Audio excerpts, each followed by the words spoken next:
자, 오늘은 은퇴 준비하시는 분들이라면 무조건 주목하셔야 할 핵심 정리 시간입니다. 우리가 평생 일군 소중한 노후 자산, 바로 주택연금에 대한 이야기인데요.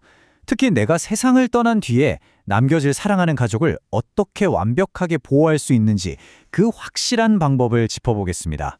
바로 시작할까요? 시작하기 전에 조금 무겁지만 절대 피할 수 없는 현실적인 질문을 하나 드려볼게요. 만약 주택 소유자인 여러분이 배우자보다 먼저 세상을 떠나신다면 그동안 매월 잘 나오던 주택연금, 남겨진 배우자가 그대로 이어서 받을 수 있을까요? 사실 이 질문이 오늘 이야기의 가장 중요한 핵심입니다. 결론부터 짧게 말씀드리면요. 네, 받을 수 있습니다예요. 그런데 잠깐만요. 이 대답 뒤에는 아주 무시무시한 함정이 하나 숨어 있어요.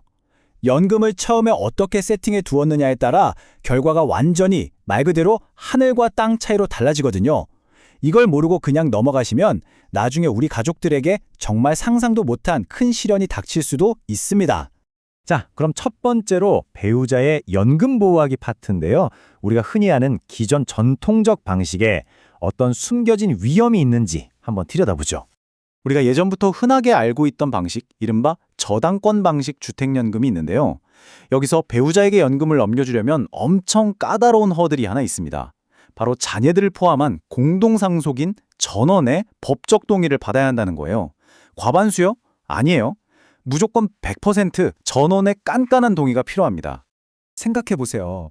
만약에 가족들 사이에 아주 작은 불화라도 있거나 상속 문제로 다툼이 생겼다고 치자고요. 자녀 중에서 단 한 명이라도 저 이거 동의 못하는데요? 하고 도장 안 찍어주면 어떻게 될까요? 안타깝지만 남겨진 배우자는 하루아침에 그 유일한 생명줄 같던 연금을 싹 다 잃게 되는 겁니다. 평생 살아온 내 집인데 거기서 쫓겨날 수도 있는 진짜 아찔한 상황이 벌어지는 거죠. 그래서 이 무서운 문제를 해결하기 위해 도입된 게 바로 신탁 방식입니다. 자, 다음 파트에서는 기존 저당권 방식과 신탁 방식을 비교해 보면서 어느 쪽이 가장 안전한 길인지 확실하게 정리해 드릴게요. 화면을 보시면 두 방식의 차이가 아주 명확하게 보이실 거예요. 신탁 방식의 가장 큰 매력은요. 자녀들 눈치 볼 필요 없이 동의서 같은 거 없어도 배우자에게 연금이 100% 자동으로 승계된다는 겁니다. 끝이 아니에요. 나중에 남은 재산을 누구한테 줄지 미리 내 마음대로 딱 지정해둘 수도 있고요. 심지어 보증금을 받고 남는 방을 세를 주는 것까지 가능합니다. 엄청난 차이죠. 한마디로 요약하면 이렇습니다. 기존 방식은 자녀들 싸움 때문에 내 연금이 뚝 끊길 수도 있는 아슬아슬한 시한폭탄 같은 위험이 있어요. 하지만 신탁 방식은 주택 소유권을 아예 공사에 믿고 맡겨두는 형태라서 그 복잡한 자녀 동의 절차를 완전히 패스해버립니다. 홀로 남을 내 배우자에게 즉각적이고 절대적인 재정적 평화를 선물할 수 있는 가장 확실한 방법인 거죠. 자, 다음으로 신탁 방식의 장점을 좀 더 깊이 이해하기 위해서 약간 낯설 수 있는 법률 용어들을 아주 쉽게 하나씩 파헤쳐 보겠습니다. 첫 번째 단어는 위탁자입니다. 말만 들어도 뭔가 복잡해 보이죠? 전혀 어렵게 생각하실 필요 없어요. 이건 그냥 지금 이 이야기를 듣고 계신 여러분 자신, 즉 주택 소유자입니다. 내 소중한 노후를 위해 내 집을 믿고 맡기는 주체, 바로 가입자 본인을 뜻하는 말이에요. 그 다음은 수탁자인데요. 이 중요한 역할은 누가 하느냐? 바로 한국주택금융공사입니다. 공사가 여러분의 집 명의를 넘겨받아서 아주 안전하게 금고에 보관하듯이 관리해주고요. 부부 두 분 다 세상을 떠나실 때까지 연금 절대 안 끊깁니다 하고 든든하게 보증을 서주는 아주 믿음직한 가디언 역할을 하는 거죠. 세 번째 용어는 사후 수익자입니다. 가입자 본인이 세상을 떠났을 때 아무런 걸림돌 없이 너무나 매끄럽게 그 연금을 바통 터치해서 받으실 분을 뜻해요. 그러니까 법적으로 묶여있는 여러분의 배우자를 부르는 그냥 딱딱한 법률 용어일 뿐입니다.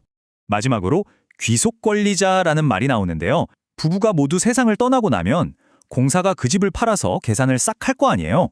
그때 연금 주고도 돈이 남았다면 그 남은 돈을 받을 사람을 여러분이 미리 콕 집어서 지정해 둘 수 있어요. 이 지정받은 분을 귀속권리자라고 부릅니다. 가족들끼리 남은 돈 놓고 싸우지 않게 아예 싹을 잘라버리는 진짜 똑똑하고 유용한 장치라고 할 수 있죠. 다음 파트로 넘어가 볼까요? 이번엔 내 집 임대하기입니다. 신탁 방식을 활용해서 쏠쏠하게 추가 소득을 올리는 방법을 알려드릴게요. 기존 방식에서는 집에 남는 방이 있어도 누군가에게 세를 줄 때 보증금을 받는 게 아예 금지되어 있었어요. 무조건 보증금 없는 순수 월세만 가능했죠. 그런데 신탁 방식은 달라요. 주택금융공사가 알아서 든든하게 소유권을 잡고 있기 때문에 남는 방에 보증금을 받고 세를 주는 게 전면적으로 허용됩니다.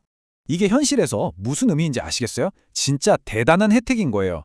한쪽에서는 공사에서 매월 꼬박꼬박 연금을 받으면서 동시에 집안에 노는 빈방에다가 보증금 낀 세입자를 들여서 추가 목돈이나 월세 수익을 챙길 수 있다는 뜻입니다. 은퇴 후에 현금 주머니를 2개로 늘려주는 최고의 노후 전략이 아닐 수 없죠. 자, 혜택은 여기서 끝이 아닙니다. 마지막 파트, 무료 법률 및 세무 지원 프로그램인 다부짐에 대해서 짧고 굵게 설명해 드릴게요. 최근에 대법원에서 엄청 중요한 판결이 하나 나왔거든요. 신탁된 집에 나중에 팔고 나서 남은 돈, 그러니까 그 현금을 우리 상속인들이 물려받잖아요. 대법원이 이건 집 자체를 상속받은 게 아니라 돈을 받은 거니까 그 비싼 부동산 취득세 안 내도 된다라고 명확하게 판결을 내려준 겁니다. 우리 자녀들의 세금 폭탄 걱정을 싹 날려준 희소식이죠. 그래서 우리 주택금융공사가 남겨진 자녀들이 이런 꿀 혜택을 몰라서 놓치는 일이 없도록 다부짐이라는 특급 케어 프로그램을 만들었습니다. 제휴된 대형 로펌을 통해서 자녀들이 취득세 돌려받는 절차를 싹 다 공짜로 대신해 주고요. 무료 법률 상담에다가 유언장 작성까지 도와줍니다. 게다가 지금 가입하시면 당장 들어가는 등기 관련 세금도 전액 면제해주고 있어요. 가입하는 순간부터 나중에 자녀들 정산할 때까지 정말 VIP급으로 케어해준다는 겁니다. 자, 이제 오늘 해설을 마무리할 시간인데요. 마지막으로 여러분께 이 아주 중요하고도 묵직한 질문 하나를 꼭 남겨드리고 싶습니다. 여러분이 만약 언젠가 더 이상 곁에 없게 되었을 때 홀로 남겨질 내 사랑하는 배우자가 경제적으로 아무 걱정 없이 편안하게 지낼 수 있는 그 확실한 보호장치 지금 당장 마련해 두셨나요? 오늘 저희가 짚어드린 신탁 방식이라는 이 똑똑한 카드가 여러분의 든든한 노후 준비에 아주 큰 도움이 되었기를 바랍니다. 오늘 제가 준비한 내용은 여기까지입니다.